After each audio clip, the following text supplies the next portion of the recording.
Hello everyone, good evening, welcome, well zooming. Sorry that you have to wait a little while. We just had the extended too late to the other class, so they just left. They just left. So thank you everyone. We are here to continuation of the Uttaratantra Shastra, very important Mahayana Buddhist text, that subject of which is very central to the teachings. So as usual, we will first do the refuge and prayers, during which we compose our mind and heartfelt intention. The very subject we are studying is bodhicitta, and that fact that we nurture our bodhicitta every day means the Buddha nature is then activated. Otherwise, it's a lie, staying idle.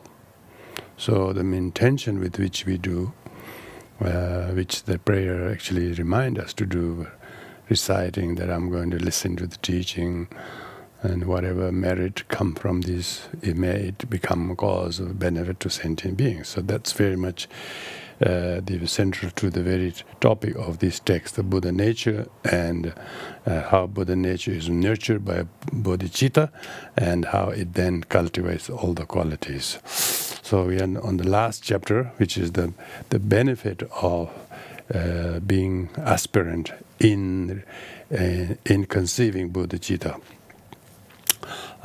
So let's do the prayers, everyone, as you know. O yenda Buddha Dhamma Sangha Hai Tere Vede Hela Dhamma Bhavachu Ajivendala Ashare Padavadrubi Enda Buddha Dhamma Sangha Atere Vede Hela Dhamma Bhavachu Ajivendala Ashare Padavadrubi Enda Buddha Dhamma Sangha Atere Vede Hela Dhamma Bhavachu Ajivendala Ashare Padavadrubi. May all beings have happiness and cause of happiness. May they be free from suffering and the cause of suffering. May they never part from happiness that knows no suffering.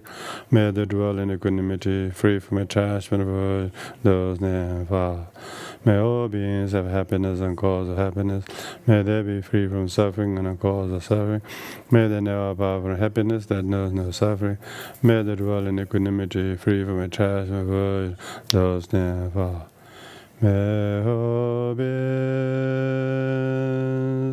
have happiness, and the cause of happiness may they be free from suffering, and the cause of suffering may they never part from the happiness that knows no suffering. May they dwell equanimity, free from her judgment and aversion to those near and far, according to the intelligence and predisposition of it. Veda Yajanda Dharma Agrelo Gama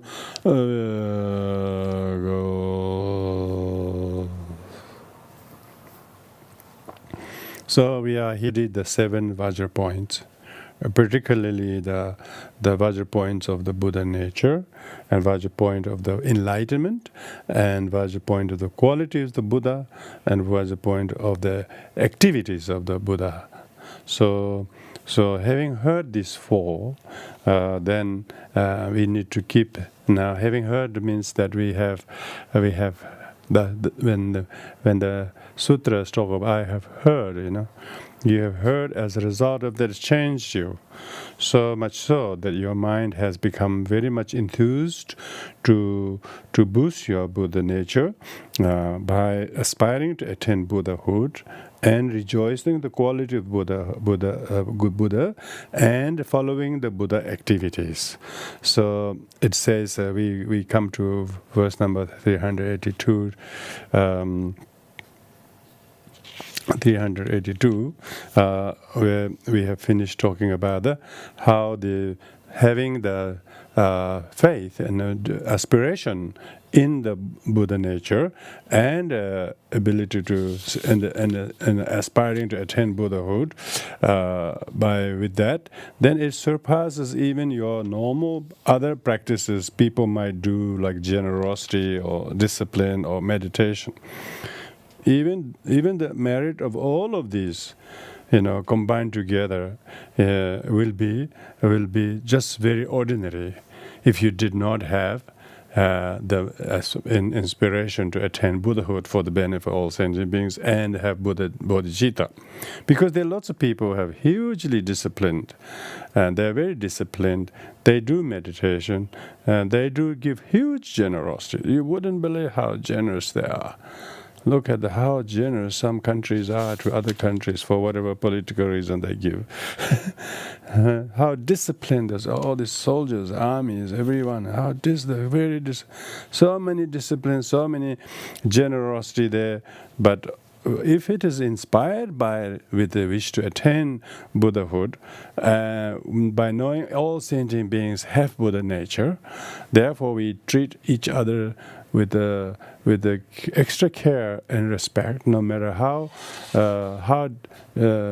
karmically volatile people are, but still knowing they too have Buddha nature. And so when you are able to do that, it greatly saves us. So now this verse number 382 explains the rationale of that. This generosity brings prosperity. That's a normal kind of a law of karma. Is the people who are generous always are prosperous, not just materially, but they are they're contented with what they have. Doesn't mean you have to be necessarily rich because you practiced generosity in the past, but whatever we have is more than enough. So contentment. Generosity brings prosperity, meaning you are generous in terms of where you think, how you speak, and you're always full of positive things. These people who practice generosity will have that. Self-discipline causes to attain higher realms. Meditative concentration remove affliction. So these 3 are the normal rationale about practicing generosity, self-discipline, meditation. But wisdom removes both obscurations of affliction and knowledge. Yeah, even if you have all of those 3, you're very generous, you're very disciplined, you meditate a lot. But what if you lack the wisdom? Yeah, wisdom discerning emptiness. And the emptiness of sentient beings, karma and affliction. So when you have wisdom, the wisdom removes those 2 obscurations. Afflictive obscuration, klesha avarana, as well as the knowledge obscuration. The knowledge is this wrong knowledge, thinking body is self, feeling is self, perception is true, and deeds of people are them. So thinking that's person and what they do are one. All these are wrong knowledge, wrong obscuration knowledge, grasping to aggregates as a self or entity. So when you have wisdom, you can remove both of these two obscurations. So therefore, you might be prosperous, you might be higher realms, you might have you might have enjoyed some samadhi of meditation temporarily. But what if you haven't removed the two obscurations? So only by seeking to attain Buddhahood, by being inspired by the notion that all sentient beings have Buddha nature, and therefore one actually aspires to gain the quality of the Buddhahood, and by being affected by the Buddha activities, if we continue to use this rationale, then we will find our afflictive obscurations are becoming reduced. We are more cognizer of our own flaws than flaws of others, for instance. How do you remove your afflictive obscuration if you don't recognize you have flaws? Most people don't have freedom to detect or identify their own flaw. They're always seeing its flaws of others, always looking out there, pointing fingers at others. But even if we see flaws of others, the one who knows the Buddha nature knows, even though this person has flaws, their obscurations are temporary, adventitious, and like mine. Our obscuration is not less permanent. Our obscuration is pretty stagnant. So therefore, sentient beings and their obscurations are removable. They are separable. They're just like you can remove this from the other. Sentient beings are not identical to obscurations are temporary. Some may be a little bit habituated, but they are removable. And particularly if they have done removed the knowledge obscuration. So with this in mind, we have the wisdom to not lump sentient being and their obscuration and self with the aggregate. If the person misidentifies self with aggregate, I, my body, then they always suffer. When people are suffering, usually they say, what's wrong with you? They say, oh, this about me, this about me. It's all about me. It's all about me.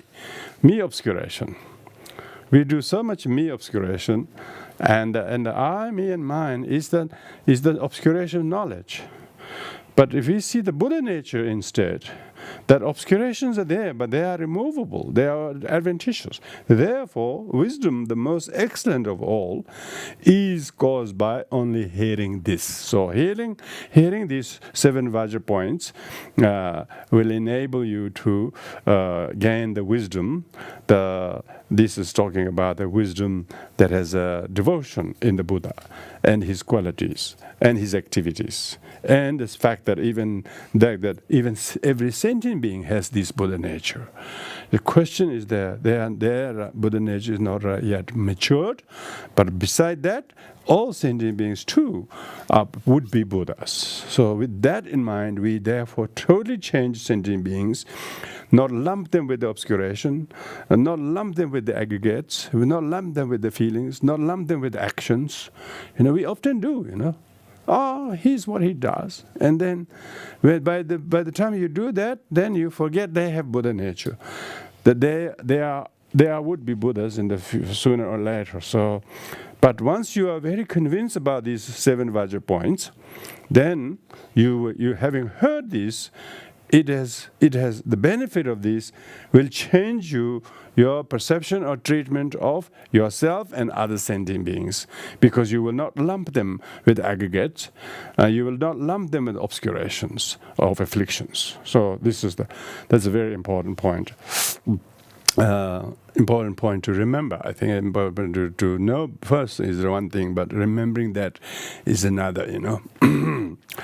Okay, so therefore we need to keep this. Now it's a question of how to keep the faith. Keep the faith in the 7 Vajra points, and if you are a keeper of the faith, there's a lot of people saying you should examine. There is a limit how much you test and examine. There is keep testing the gold, you never buy any gold. That would be a waste of time. After a while, you need to develop faith in the triple gem, in the teachings of the 7 Vajra points, such as Buddha nature and enlightenment, and then you start accruing the benefit. So therefore, verse number 383 is about the benefit of maintaining the faith, maintaining this faith. This is very important. His presence, what it becomes. So this is talking about the Buddha nature, that every sentient being has, the presence. So his presence more refers to its presence. The Buddha nature's presence is primordially pure. And therefore, what it becomes, is to become free from the temporary obscurations. That right now, obscurations is not revealing his true nature.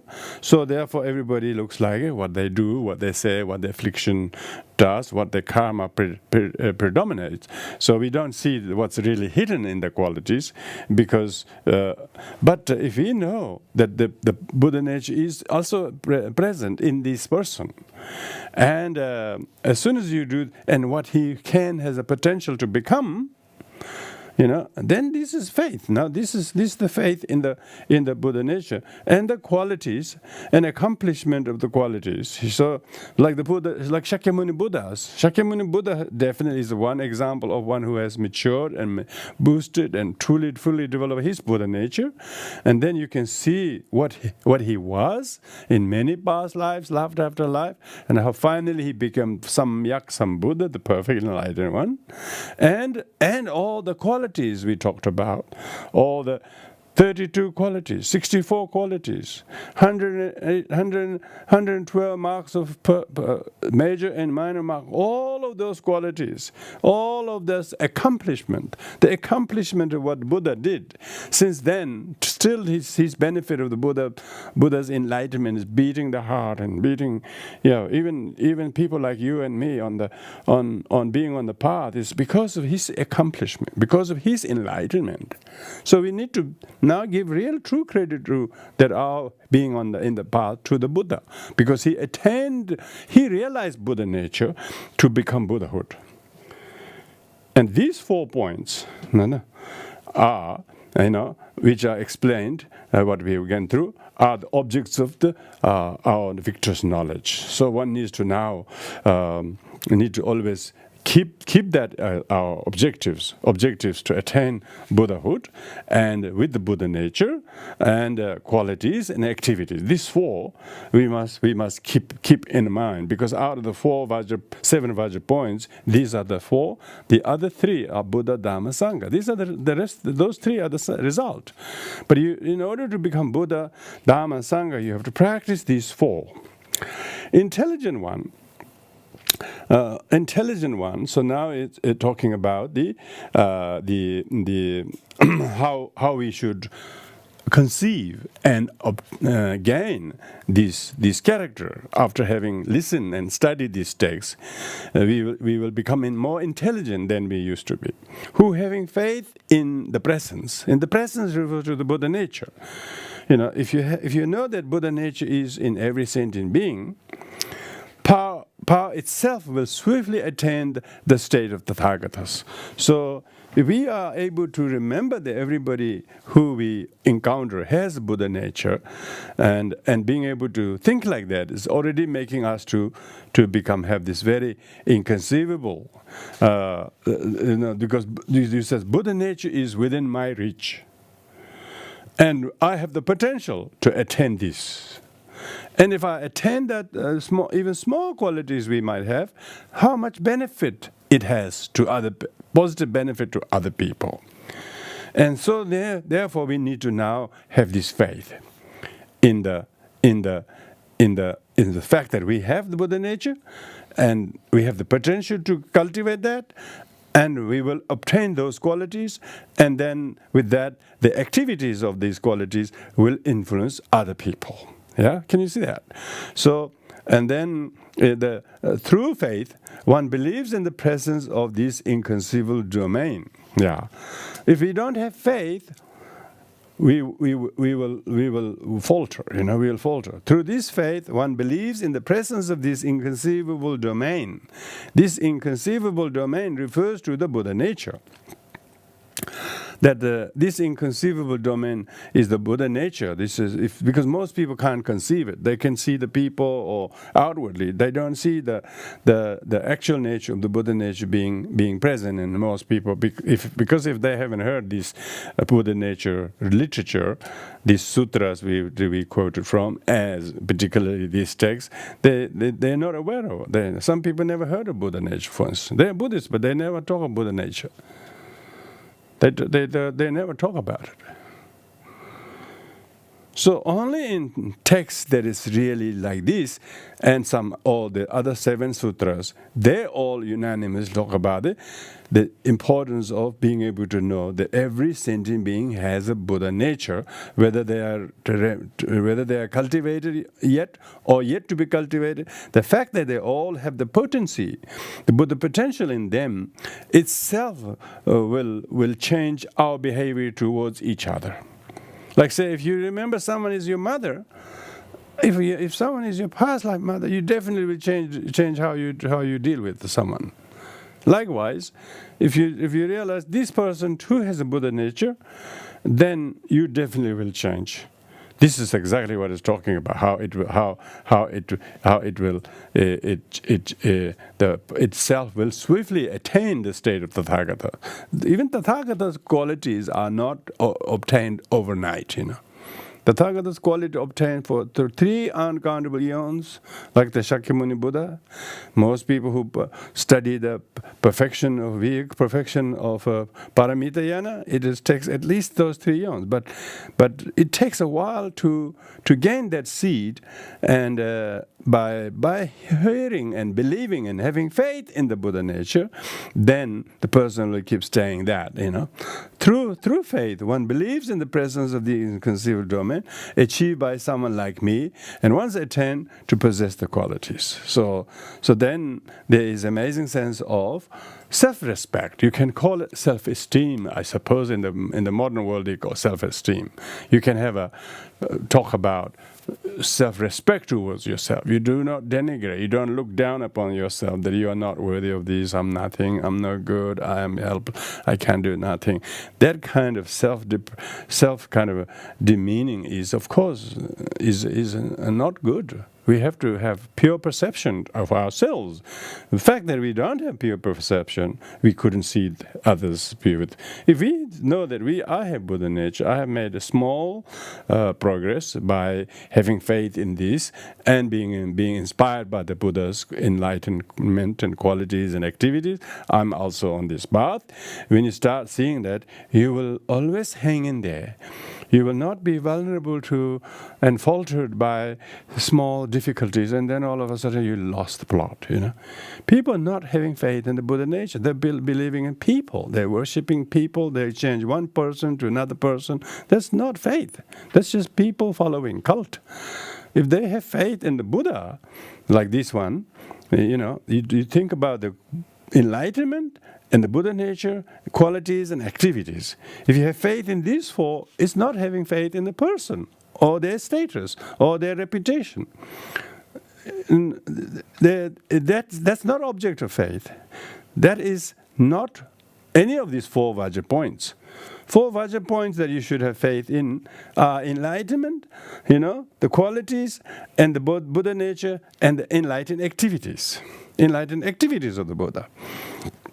So it's very important to distinguish from people worshipping, institution worshipping, status worshipping, reputation worshipping, and which is dictated by our own delusion. They are only projection of ourselves. They are nothing but our projection. But if you really see the 4 Vajra points to which you develop faith, because that's what this chapter is all about the benefit of having faith in these 4 last Vajra points, so much so that you continue to remain in a very positive spin in your mind, so that you have a totally different way of looking and treating deluded sentient being though they may be, difficult sentient though they may be, you still think it's a sentient being. It's it working with sentient being that the Buddha nature is nurtured. Buddha nature is not nurtured in the moon or somewhere else. There is no sentient being. Buddha nature has to be worked with sentient beings who are difficult, by not treating them as deluded or as difficult, but they too have Buddha nature. If I practice this and that with this sentient being, they are mutually causing each other to nurture and awaken the Buddha nature within myself, within others. So that's exactly, so the faith means that the faith keeps you stay alive in the practitioner without being sort of a, on again, off again type of ordinary person's kind of attitude towards other deluded people. If one has that, that's exactly the Buddha said. Have faith in the Dharma, not on the people. Dharma is Buddhahood, Buddha nature, qualities of Buddha, activities of the Buddha. These are the Dharma, so have faith in that. So that's why it's general benefit of faith. This whole subheading is all about benefit of having faith in that. Usually we don't talk a lot about importance of faith in Buddhism, but here at the last point of this text it says it's having faith in these four is the one that makes the real benefit of having heard. Then your faith will not falter. If something happened to someone, some people follow certain schools, certain traditions, and they think that head or some of the great teachers are great, and you think your faith is kept wonderful because they're amazing or whatever. Sooner or later, even if they die naturally, you feel, oh, my teacher died, as you feel like an orphan. A lot of Buddhists are behaving like that. They're worshipping people. They really have no faith in the Buddha. So that's why it's very important because Buddhism without Buddha focus is dangerous. Where people focus on something else, on cult of people, or some kind of mysterious stories of their lives, and so, they have not heard enough of the Buddha. So therefore, particularly, in recent years, a lot of people are losing faith in their practice, or in their community, or in their sangha, or their teachers, because Buddha never said to believe in them. Refugees in the triple gem. These are not gems. These are just ordinary deluded people in robes. They have their own karma. They have their own affliction. But having faith in some status, and you think that your faith will be kept by immaculate, reputation of somebody, you're worshipping worldly figures. That's not. So that's why this text is taking in great pains that having merit of having faith is these four Vajra points. Qualities of the Buddha, activities of the enlightened one, and the enlightened one itself, and Buddha nature that actually is the cause of enlightenment. So if you have faith in these four, it's not a person or institution or something. These are really the qualities of the Buddha. We were talking about all those 7 Vajra points this whole year, and so here it's talking about. So one will not lose the faith. Therefore, the ever-present bodhicitta is the container for the qualities of aspiration, joyous effort, mindfulness, meditative concentration, wisdom, and so on. And this verse number 386 is talking about how one needs to cultivate them. So the ever-present bodhicitta, bodhicitta is the container. Bodhicitta is a container, and the content are these qualities. They call that what they call seven limbs of enlightenment, or the 5 powers. These are all referred to that for the qualities of aspiration, people's aspiration to practice, joyous effort to work for helping others, and so people's joyous effort is not there. They're all kind of very miserable effort.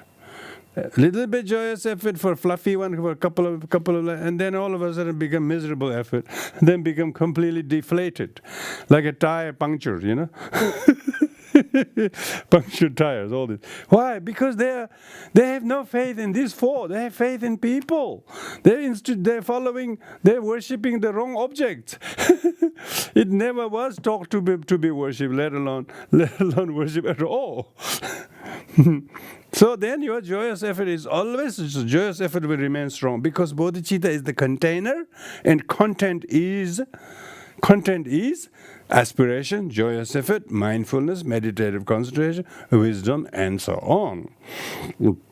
So that's talking about the importance of the bodhicitta. And because when we have conceived bodhicitta, we know the Buddhahood achieved by having bodhicitta, and those who know the importance of Buddha nature, and then they boost the Buddha nature, and then Buddha nature is now awakened, it's activated. So activated Buddha nature is having faith in the bodhicitta, and the Buddha nature is more important than having faith in people. Like His Holiness Dalai Lama says, have bodhicitta and the right view. That's the most important. He says, people come and ask me to touch my hand on their head. He says, what's the benefit? I have pain in my arms, What's the point of the aggregate of painful, suffering body touching another painful body? He says, that's no benefit. This kind of mysterious, spiritual kind of materialism doesn't work. Real faith is until you have actually understood the importance of bodhicitta and the Buddha nature, and the realized Buddha nature is the Buddhahood, and the qualities of the Buddhahood, and the activities and legacy of that we are all experiencing today is because of the enlightenment of the Buddha. So our refuge is in the Buddha, gem of the Buddha, and his teaching, these four, and the Sangha who are realized about Arhatu and Bodhisattvahood. Ordinary people in titles, in status, in robes, no matter how courteous we should be as a human person, being respectful and being courteous. Of course, this is very important. It's good for us if we're courteous to somebody. But if we regard them as a savior and perfect and enlightened, then you definitely got it wrong. We have to have faith in these four rather than in people and institutions and organizations or status and titles and the reincarnation of these, reincarnation of that, head of our lineage is more important. This kind of thing is not Buddhism. This is just complete spiritual materialism. It is not the subject of cause of faith at all. They themselves are refugees. They themselves are people who are taking refuge in the Triple Gem and learning these texts and studying these texts. So to elevate something that is not, expecting that to save us, to protect us in Pardo, I mean, how many great beings were there? Why sentient beings are still languishing like that? Why nobody was saved?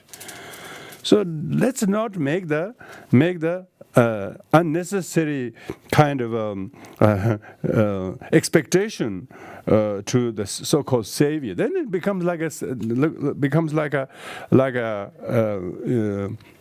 theistic religion, as we are going to save by somebody. We are only going to save by our own bodhicitta, our own good merit, our own wisdom, by hinging onto our bodhicitta and devotion in the Buddhahood of the Shakyamuni and other Buddhas as well, and their qualities and their activities. And so then we are safe. We are very safe. As this is ever present, so this is talking about Buddha nature. Buddha nature is ever present. Victor's son do not retract.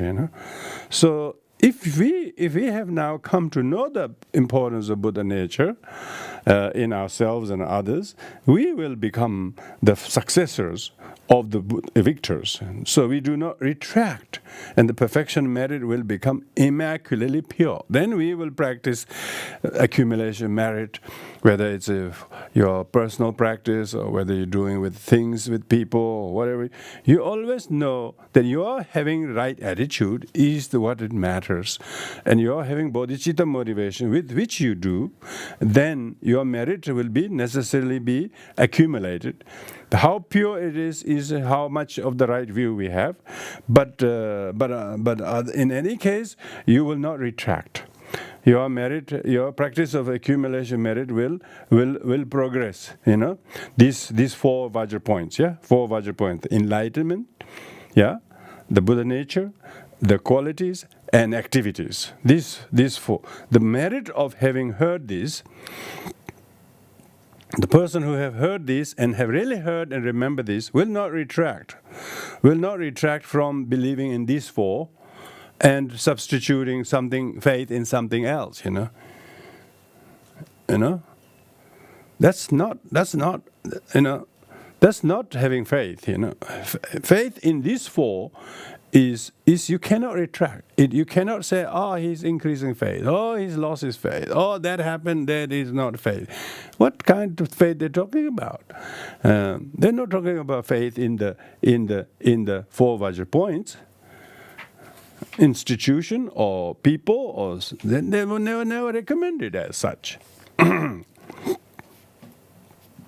As the merit of the 5 perfection, so the merit of generosity and self-discipline, all of these things is devoid of triple thought. Triple thought meaning grasping to the generosity, generous person, as well as a recipient. If we're attached to either of these 3 individually, then of course it becomes tainted. So triple thought meaning grasping to them. So as the merit of 5 perfections is devoid of the triple thought, the perfection of their purity is due to the removal of their opposites. So one has to remove the opposite of each of the perfection, such as the miserliness in the generosity. So if the miserliness, their generosity is, that the devotion is also the devotion of generosity of devotion is tainted by miserliness of devotion. They will not have devotion to this. You cannot have that kind of subtracting your devotion to these 4 Vajra points. There will be never a time if your faith is acquired on the basis of the Buddha nature, Buddhahood, qualities, activity. There's never a time that your faith will retract,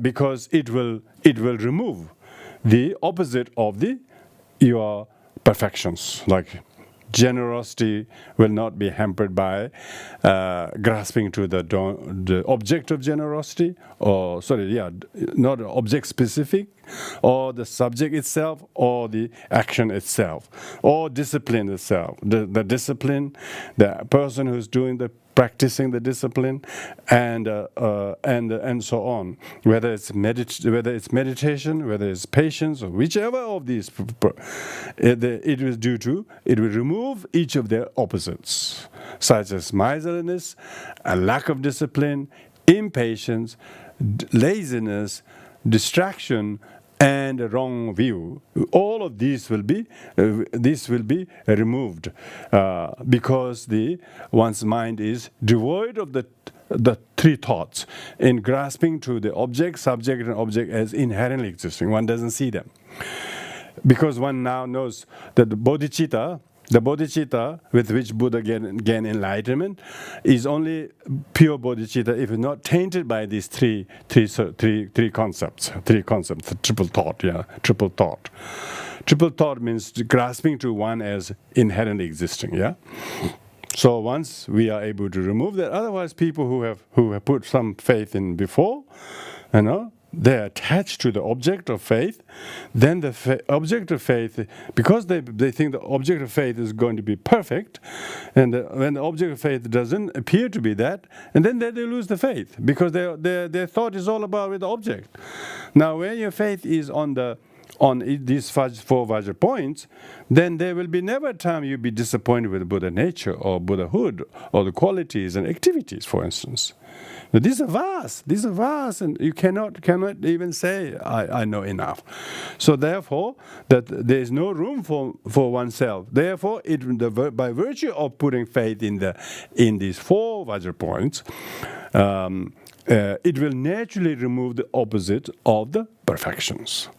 That's the synthesis of this is 3 exceptional merits. The merit of generosity is from giving. For instance, say if whatever good things you have in your life, it probably is a result of generosity in the past lives.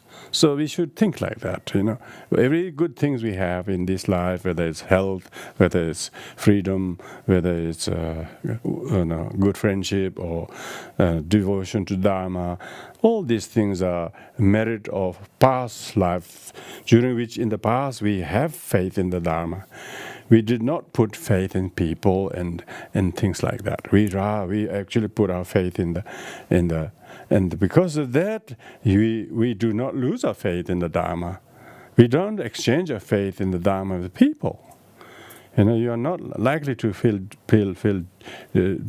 cheated or swindled or deceived by people because you never put faith in them. Because how could you deluded people will do deluded things? It's a normal. You don't eat this, some smelly thing and expect to be sweet, If you eat smelly things, it will be smelly. So therefore we will not be putting even faith in that. We will put the faith in the actual object of faith. So therefore you will always be abundantly not losing your faith in the Dharma. Why? Because you put faith in the correct object of devotion, and therefore your generosity will be, devotion will be not dented. Your devotion will not suffer the loss of it. The merit of generosity is from generosity. Good conduct from self. Good conduct comes from self-discipline. So, it does not come. Our good conduct doesn't come from influence of other people. Of course, we are interrelated, I suppose. But so therefore, we realize if we have a good discipline to have faith in the 4 Vajra points, then we will always make sure that we do not lose our bodhicitta. If we do not lose our bodhicitta, then that is our discipline. And our good conduct of bodhisattva's way of life, whether it's being patient or whether being generous or whether diligent, whatever it is, it will come from that very our self-discipline, based on the faith in these 4 Vajra points. We are putting not faith in things. We are putting faith in these 4 Vajra points. Because of that, our discipline is good. And it will you will develop good conduct somewhere, and it will stem from the very discipline that you have developed in relation to that. Meditation comes from forbearance. So your good meditation doesn't come from idle place, idle time, idle weather, from forbearance. If it's hard, it's cold, it is difficult, but you forbear the hardships for the benefit of all sentient beings by believing in your Buddha nature, by believing in the Buddha's enlightenment, by believing in his qualities and activities. Then you will not have a very weak kind of patience, but you have a very strong forbearance. And when those who have no forbearance, they couldn't meditate long, let alone realize anything. So good meditation from which enlightenment comes.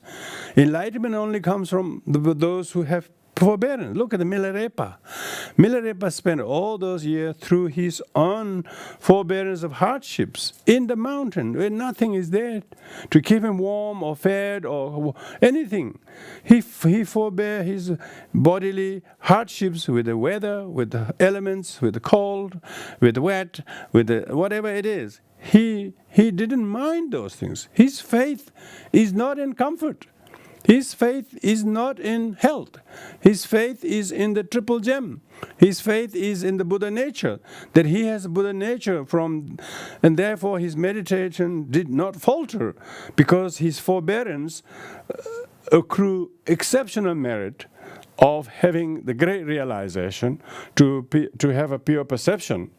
And meditative concentration, joyous effort is present in all. Yeah. So if you look at the 6 paramitas, if you hear this is synthesized in the verse number 389, all of this comes from having the right kind of a thought in the having devotion in the 4 Vajra points. And because it doesn't even talk about the Dharma and Sangha as such to have devotion. It talks about the Buddhahood, Buddha nature, qualities of Buddhahood, and activities of enlightened one. Because we already are witness to this. We are already affected by the Buddha activity. If there was no Buddha who realized Buddhahood, we would not have this Buddha activity affecting you and me in this fellowship, for instance. The fact that we have this fellowship and friendship is all due to the Buddha's enlightenment. Activities of Buddha's enlightenment, his qualities, his immaculate qualities of Buddha, is nothing, no matter how many lines of Mahas, like Nalanda Panditas we list, no matter how many in Tibetan masters we list, or in a very, very impressive list, all of them themselves are influenced by the Buddha activity. All of them themselves are inspired by the enlightenment of Shakyamuni Buddha. So of course we have very reason to be inspired by the Arhats, to be inspired by the Mahasiddhas and great many luminaries of all our lineages and other lineages. It's very good to reach. Then our faith is not likely to personalize to people, because we are attributing all of these people. Even when you see His Holiness Dalai Lama, when he comes into his temple, Tikchen Choling these days, when he's 88, he has to be very held by two monks to walk one step so that he get there. So but even before he he just shows his amazing humbleness to the Buddha, bow down to the Buddha. Even his greatness is because he's a Shakya Gelong, he's a Shakya Bhikshu. He's a disciple of the Buddha. Not because he's Dalai Lama, because he's a disciple of the Buddha. Therefore he got bigger. He's very important. He's an immaculate disciple of the Buddha. And so, it's good to have a disciple, but how could a disciple without the Buddha? Without the Buddha, there is no disciples. Not in this generation, not in previous generation. So while we honor our teachers and their amazing dedication and so on, but don't get it wrong that Buddha and the teacher are two different. Human teacher and enlightened teacher. Rongton makes very big difference. Human enlightened teacher, human teacher, and a wisdom teacher. He distinguishes this, He's trying to give us the wisdom teacher by learning these texts, so that we don't over-depend on human teacher. Because that we actually have a direct link to the Buddha teacher, enlightened teacher. When we have faith in these four, the Buddhahood, Buddha nature, qualities and activities, then we are attributing every little good deeds that we see in everyone else to the very, very, very source of it. And then inspire, through Buddha's enlightenment, he instigated the Buddha nature in every single Mahasiddhas and Nalanda Panditas, or the 25 disciples of say, Padmasambhava, Jempa Nyerngha, and then you can call it all the great teachers of different lineages. They all are inseminated by the seed of the Buddha, who himself attained Buddhahood. Whose enlightened activities, whose qualities, See, the Mahayana text is talking about the qualities of the Buddha, activities of the Buddha, and the Buddha nature, and enlightenment. These four are the Vajra points. So when you understand this, then it has a totally different level of your faith. Otherwise, I'm sure you have traveled on the path of being disappointed by people's behaviors and so on. Of course, we are all human beings. We all human beings. We have all our mixed bag of karma and afflictions from many lifetimes, not just these lives of one turn that was perfect or wrong. We have so much baggage from past. Of course we will fall through. Of course we will fall. So we shouldn't let our faith in the Buddha gem and enlightenment of the Buddha and qualities of the Buddha, activities of the Buddha, not affected by ordinary people's fitness or lack of it. So that's why it's very important, to have our mind really understand why this Uttaratantra, supreme continuum, how to yield our continuum to be fused and blessed by this faith in these four Vajra points, rather than to institution and people and organization or various things that we think should make our life better by them. It never has and never will and never has been promised. They will prove to be as ordinary as our journey has. But if we have Buddha nature, we will see them with gentleness and kindness. We'll see they too have Buddha nature. I shouldn't be too critical. I shouldn't be too judgmental. Like the Buddha himself treated people like Angulimala and Devadatta and others. He did not reject and deject them totally at all. He instead embraced them skillfully, and how they all become arhat, If their obscuration were not removable, then they would have been rejected. They would have not been allowed to come into the door. Buddha unconditionally embraced all because their faults, their obscurations are adventitious and removable, particularly if they themselves come to meet and discover the refuge. So now verse number 390 is the three conceptual thoughts. The three conceptual thoughts, this is referring to the people's usually grasping, So the three conceptual thoughts is about the conceptual thought about object and subject and activities. So thinking and grasping to object as truly existing, or subject as truly existing, or action as truly existing, is the knowledge obscuration. It's obscuration of knowledge because we are grasping to them as truly existing. So we think the object is truly existing when we are actually obscured by thinking the object is real. Object is totally do not exist from its own side. It's empty of true existence. Object is just merely labeled by ourselves. So object doesn't say I'm object. The box doesn't say I'm box. Box is only labeled by us as a box. Chair is only labeled by us as a chair. This book is only labeled by us as a book. But if you look into the book, you couldn't find book. There's only pages. So like that, the things are just, we objectify things or subjectify something, or thinking the action. So this conception, these three conceptual thoughts are considered as cognitive obscuration.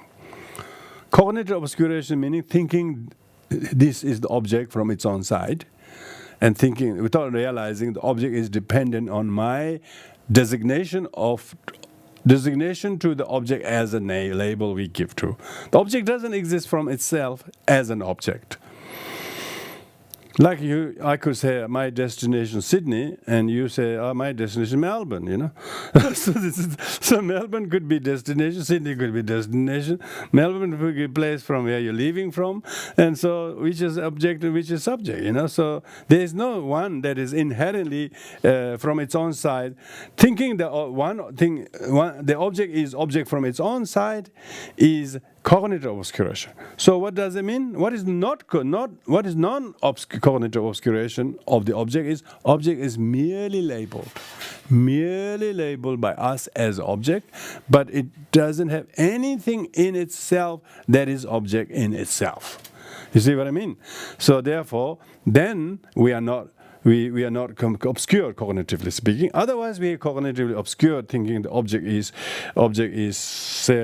the thing itself from its own side. Because if you don't exist, there is no object. The object is totally dependent on the opinion of the subject. So therefore, it says the thought of avarice and the like is the afflictive obscuration. Yeah, so different distinction between cognitive knowledge obscuration and afflictive obscuration. The afflictive obscuration is like miserliness, like anger. So that's very easily recognized. How he's angry, then you say he's afflicted. And the one guy came to me over the weekend in Milton. And gentleman said he after listening to the whole day, he said, Rinpoche, I have one affliction. He says, my one affliction is I want you to finish on time.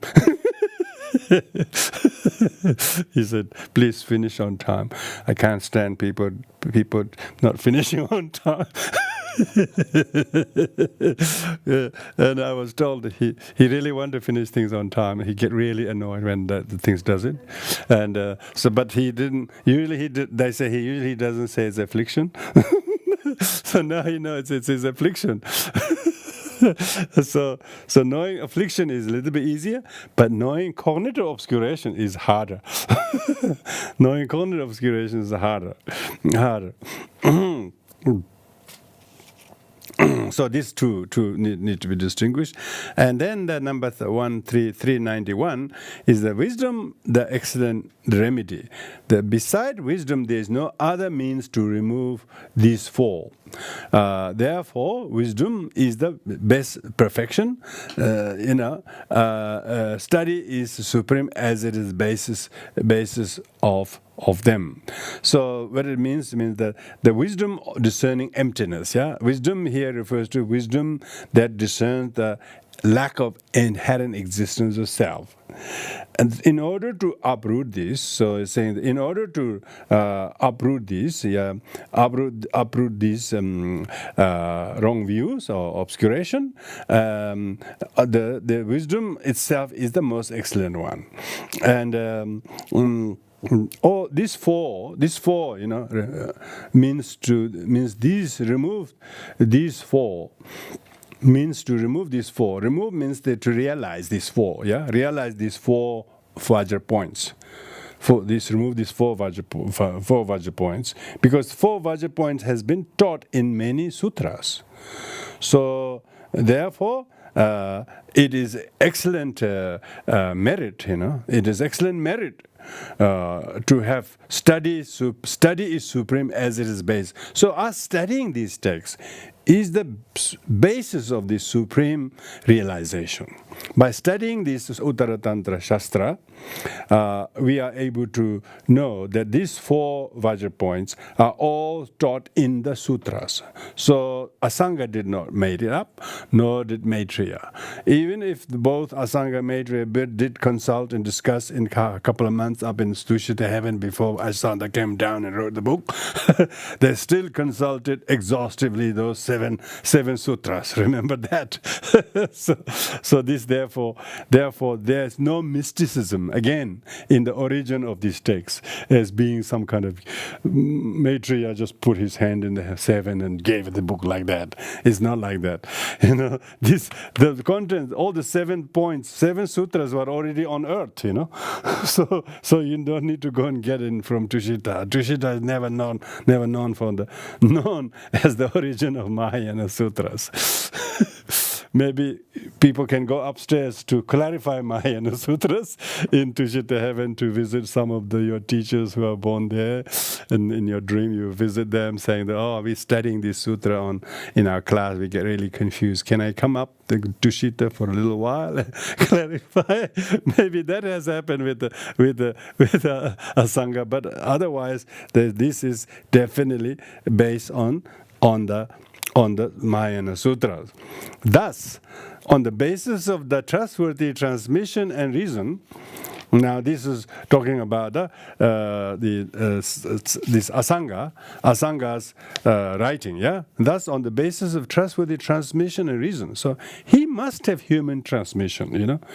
It is said that he actually had a teacher by the name of Maitreya, human teacher with the name of Maitreya. And because he was so blessed, and through his study and so on, he's taken to think his teacher is none other than Maitreya Buddha, which is, of course, it's a good thing to do, you know. When you have pure perception, you know, your teacher is all the Buddhas or any particular Buddha, so that's fine. So that's what he says here. Thus, on the basis of trustworthy transmission, this trustworthy transmission he's referring to is the 7 sutras, 7 Mahayana sutras. Here it lists them actually in the commentary. Yeah, I also went through the list of the 7 previously. So. Like Akasagarbha Sutra, sutra that's requested by Matri Samudra, and sutra that is requested by King of the Nagas, and the White Lotus Sutra, Sutra of the 10 Dasabhumi Sutra, Perfection and Wisdom Sutra, Avatamsaka Sutra.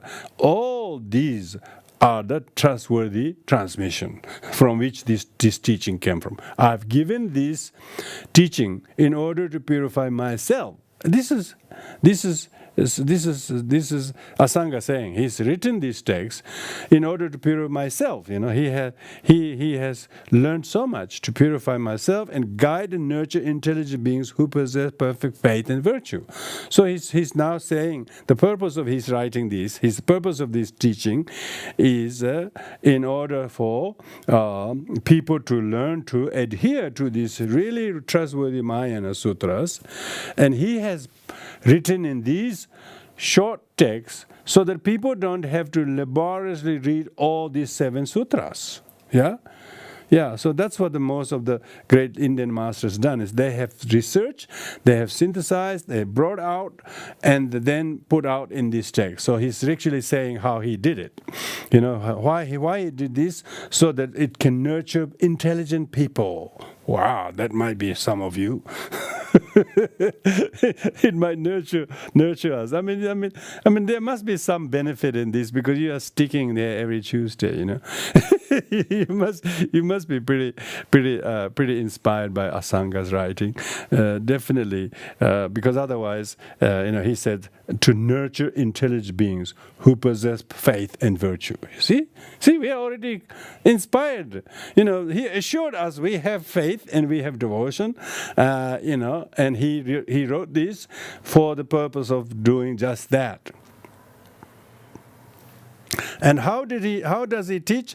Just as those with eyes are aided by lamp, lighting, gem, the sun and moon to see. So these are examples of a light, lamp, lighting, gem, sun, and moon. Yeah, these five analogies people to see. You know, we always use the sun to look. You know, we open the curtain to let the sun in. You know, every morning when I get up, I open the curtain. Such a nice feeling. You know, you don't have to turn on the lights as we do in the nighttime. So nighttime we turn the light on.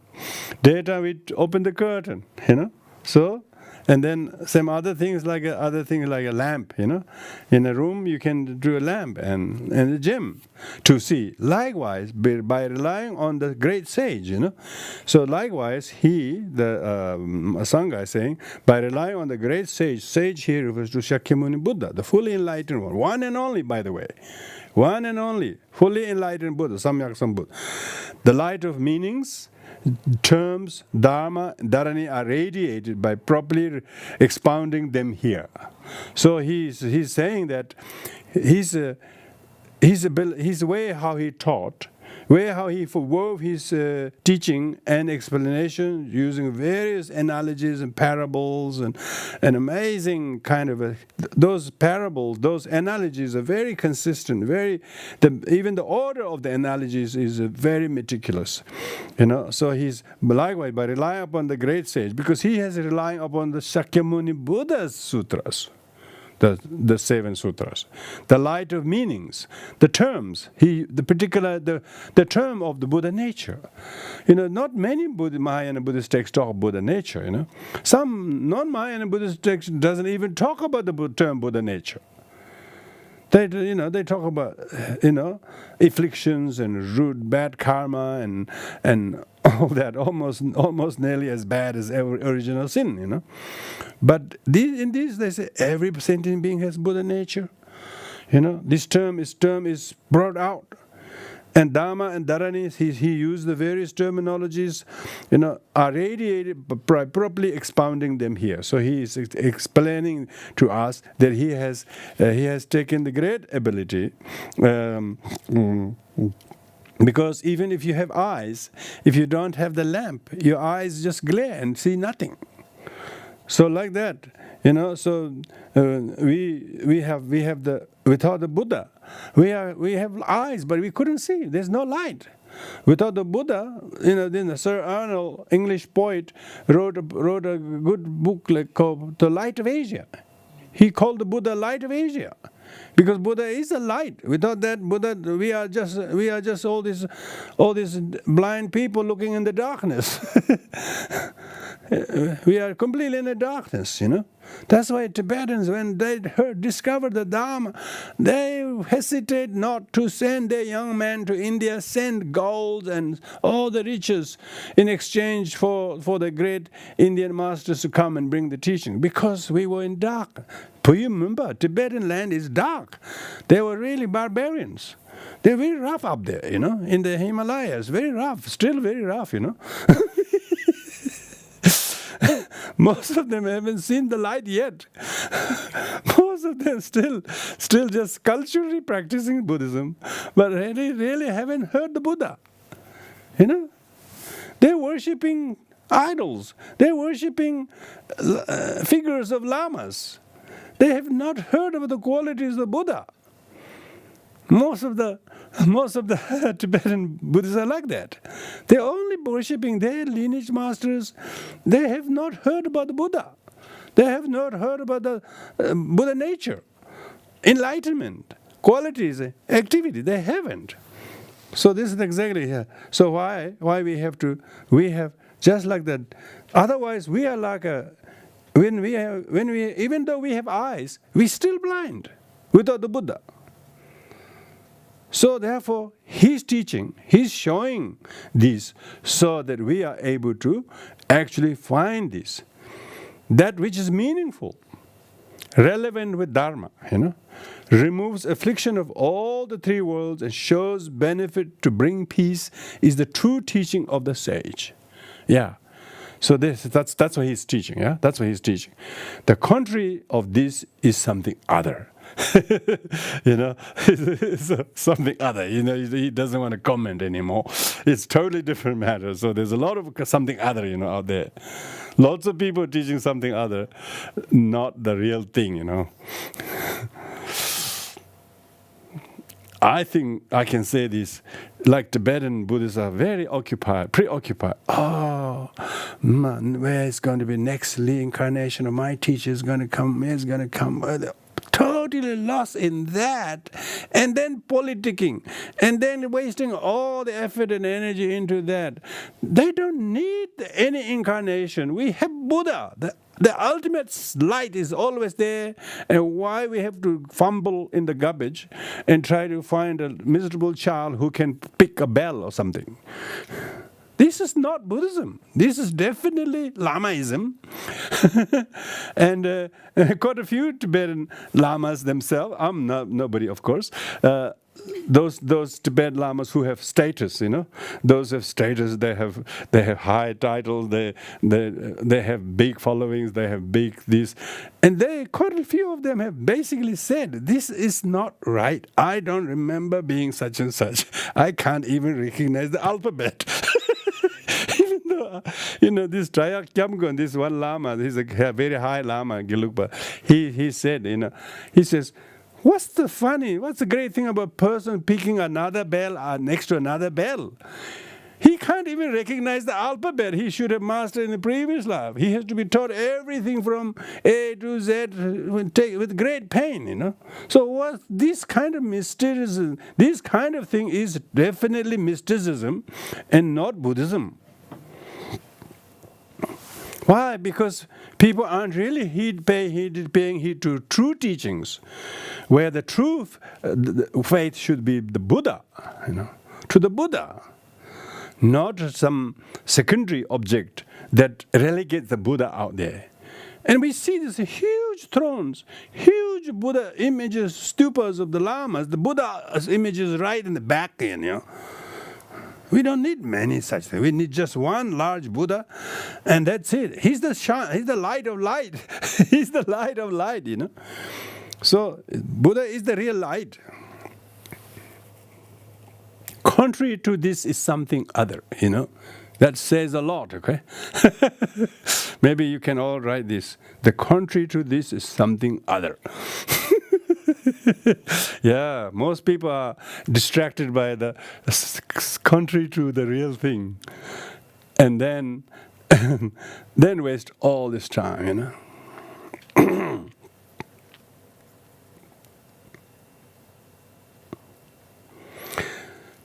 So the nature of this commentary, he says, whatever those whose minds are undistracted is explained in harmony with the path for attaining liberation by solely depending on the teachings of the victorious one, should also be placed on the crown like the Buddha's word. So now Asanga is talking about the nature of his writing, the commentary.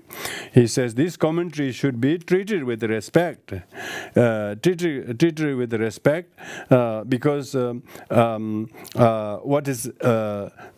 whatever those whose mind are undistracted, So if you really have listened and studied this carefully, your mind has not distracted. Your mind has definitely paid heed to something.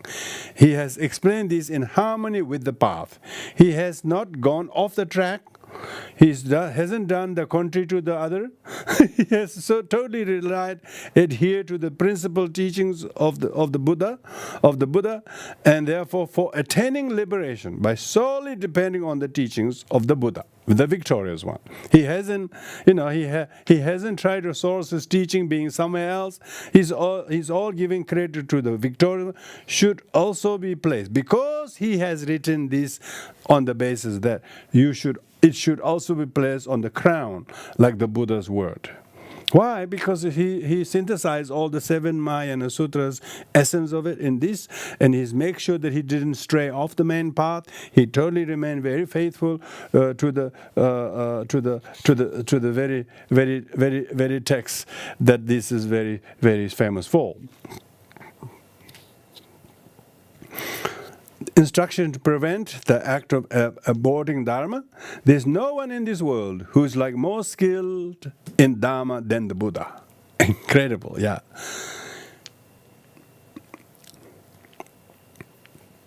There is no one beside the omniscient one who properly knows excellence of suchness without exception. Yeah, you don't have to find a second Buddha. In Tibet we say, second Buddha, this is second Buddha, this. First Buddha they don't want to talk about, they talk second Buddha all the time. First Buddha talk, then if the time remains, maybe talk second Buddha later. Hardly talk about. I was talking to somebody, I said, why we Tibetan Buddhists don't celebrate the Buddha's Vesak or something in a big way? We're always celebrating the anniversary of the lineage master in a very big way. They're celebrating the 900th anniversary of such and such a lineage founder, or 600 years. Well, why don't we spend one big celebration in Bodh Gaya, celebrating the 2567th anniversary of Buddha's enlightenment? All the Tibetan Buddhists come just for that. Would be good. Would be good. I think that is going to happen soon. My request is heeded. In next month, His Holiness Dalai Lama is coming to Bodh Gaya. Everybody going to the prayer. So maybe they're doing that. So this world is too small to be divided with the little splinter groups. Oh, we are this, why this? Oh, this is a new school, high school, young school, old school. This.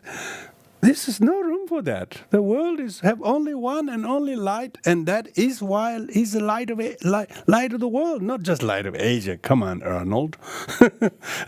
Sir Arnold thought he was just light of Asia. It's so cute. That was at least about 90 years ago. Maybe he's okay.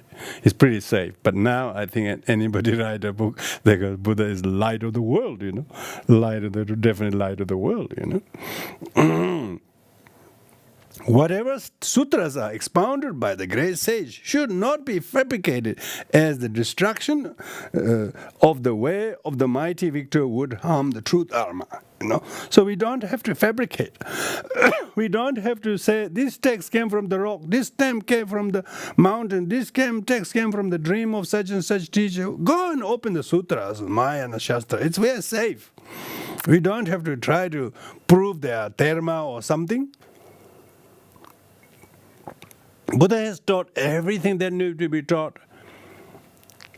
We don't have to try to ascribe some divine authorship of some text. This is what they become cause of conflicts. And who says which is authentic, which is not authentic? The sutras are universally authentic. Like this particular text was written in 4th century in India, translated before Tibetans even knew where is East and West, in Chinese language and many Central Asian languages. It's only Tibetan is the last country to translate into Tibetan from Sanskrit, because we only get to see Buddhism towards the end of 8th century. In the 9th century, we are very late comers. Others have already translated these, probably written in gold already, in other countries. So that shows that these kind of texts are super reliable,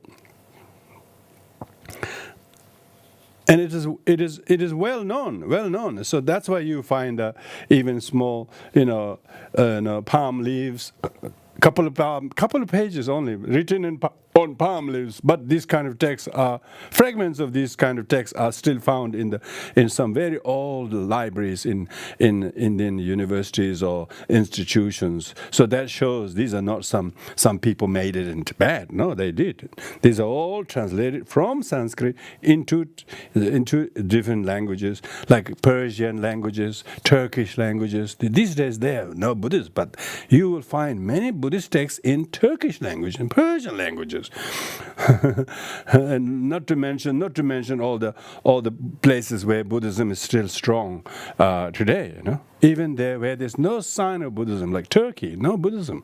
Persia, no Buddhism. Pakistan, no Buddhism. Central Asian Republic, no Buddhism. But they are discovering from their archives many such texts on this topic. So therefore, this what Asanga is talking about is we should rejoice. Those who are afflicted by their nature ignorant, who revile the exalted ones, despise the teachings, are all due to their fixated views. Therefore, never let the mind become confined with poisoned views. Clean cloth may be dyed, but not the oil stained. The oil stained cloth cannot be dyed. So therefore, he's using that analogy to talk about how not to mix, how not to fabricate the actual teachings. So we will stop there. Because next week it's the last one. We got only a few last verses, and if as time might permit, a little bit next week, so we might have a little bit of a comment by yourself about the benefit of this study we have been doing and how much it means to each of us. We can probably do a little bit of sharing, a few minutes from everyone next week on once I finish the text. So that's what we're going to do. But in the meantime, I'll do the transmission of the rest of the text, which is not a lot left. I can probably finish it off tonight here. Yeah. Namo la gedan le dan jing ge zhong da da mi ge nan dan zhou wa kun yi zhan nan jian za ba dong je ge de da ge zhe de san yin gang de san ye zhang jiu da san jie zhe da san yin chen lian da da be sim jie jiang ne sam jia mian de nen zhen ban nam yi jue lun dian jie wei yong la de me ba san jie yin de zuo yin nen jue de san mei yin de zuo lang gong ga wa sim jian kun yi su nam zi ji gang xie jiang jue de ne nie wei zi yin de wei zhe wa ne san jie xing de nian ban ni le ju jia nam la dang bu na xing de le ci zam de je de ne jian ne men nan de jin ba le zhong ge wa de lo su nam che je mong dong je lun dian ga yi lan mei jiang zhen de be ga wa du ma liong a yi jian be ba me ba zu zhen zhe me song jie la xian gang de le ci zam de je de ne jian ne men nan de zu zhen le zhong ge wa de lo su nam che je mong dong je gan xian de ne se ba sum jie ni mo men je sam de ne la dang zang ne de zhou be zhou zhou de be gang de ba xian gang de le ci zam de je de ne jian ne men nan sam de le zhong ge wa de lo su nam che mong do bran je gang jie jin be long zhou da ne zhe zhe zhe tim jie de le gong be ni mo bong jie la xie ra ni mo xie zha gong bong de ye zhe de zhou de ni de ye ju ne de ba ye ne ne dang de ye ju ba dang de ye yun de zhen de jia wa yin ne jian be do nam xie ji ge zong de la lu de yu dang ne nian yun de dian ba men be ne niu de ji ji be ne gong bang do ba gan de ju san mi jie be yun de ne da yu dang dang de do ba me de ba me to ban de yun de dang de yin de be me be zhe de zhe me sam de da xie ra la zo yun de jiang zhu sem ne de da la da dong yin ne ne wan je de ne da dong yin ne we jie we se bo jie da la sun nan pa ro jin de yu zu da ba ni de jo sun nan pa ro qin bang a de la nam zum do be na de la nam zum do me de zo de zo da ba ne de min de zhao ba ji ji ju sun nam jin ba de zhi rim de jin zhi ren je so ba sem de ni da ne gong ju zhen zhe gong de ko sun nam bra do ba da de ne ji je zhe ba de sen na la zo nam do de de ne nyong mo de bra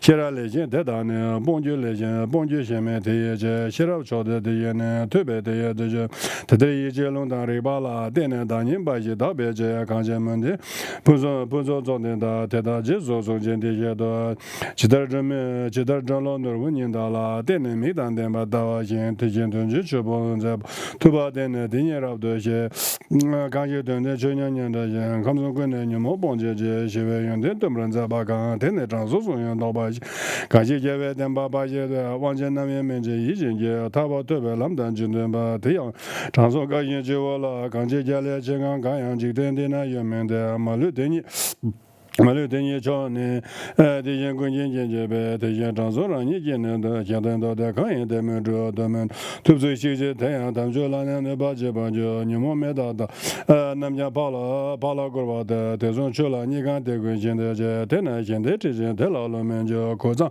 cun ji nam ji ge ba me lo me gang lo me zhe dan ga me zhe je lo be nga jia la de je dam zhe pang be zhe ba dan zhe jiang zhang de de ni ge de je nie la gam je da wang zhe niu chu shun jin ba den be je chun zhe sun ji chu la mo la den je zha zhong nam ji che ban ji chi de sa mo chu na de ge de xian ke ba nam ji me dan ne me zhe me zhu xie ma dan ne to la xin zhen ji me jia me zhe jia dan me zhe zha dan do jie me ne so dan za ba be de le na me nam jin zhou wa xin zhen ji ban ji men ji gang xie yang da di zhou den be san jian ge zhen jin ji ba pa ma zha zhen se bra cha wa min ji ji min ji de de te tam jun yene ngeba nyune ngeba damen jo kanshi yene chola danwa tarba kala yo konjo sumba changa jeme chanjo yende de tonen namdu deshin shele dage kawa kando ba tenen don ta delen don ta wona chaso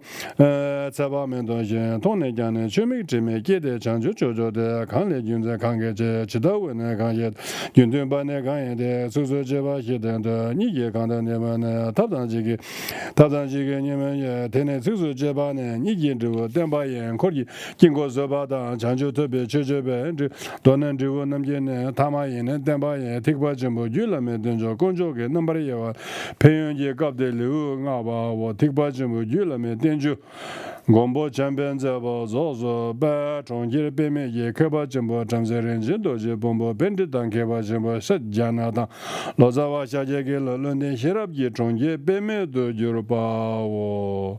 So that concludes the oral transmission of the root text. At least it's a tradition requires it. So we are trying to follow the tradition. So with this, we are going to conclude here in a minute, unless you have pressing questions or realizations to share.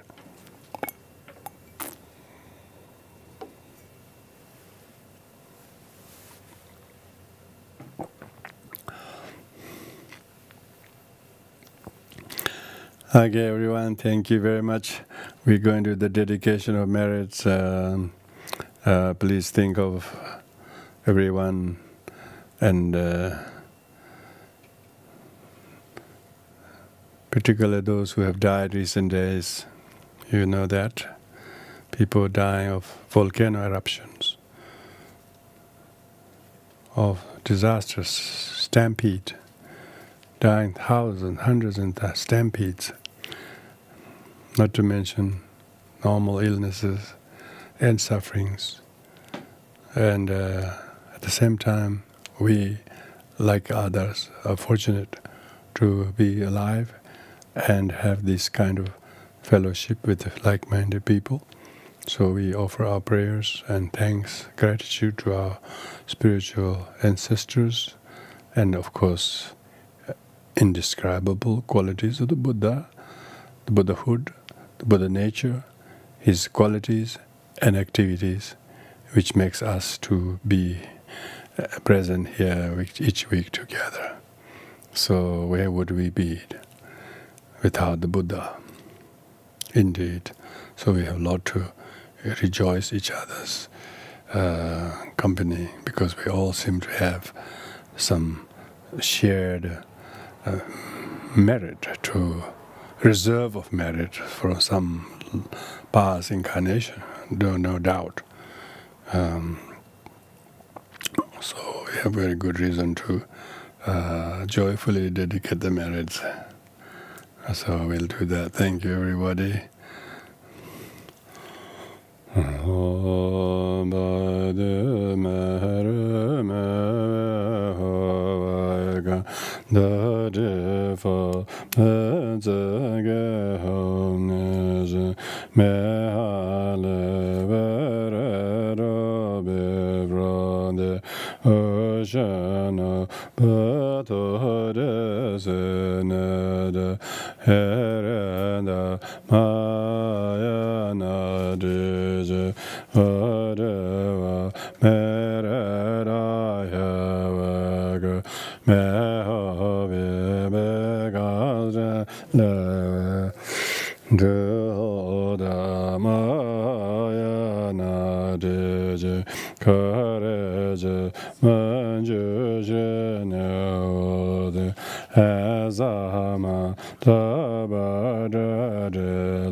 Freele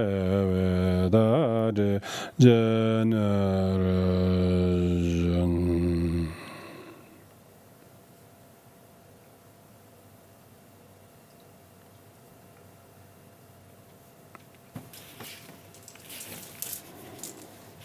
Thank you.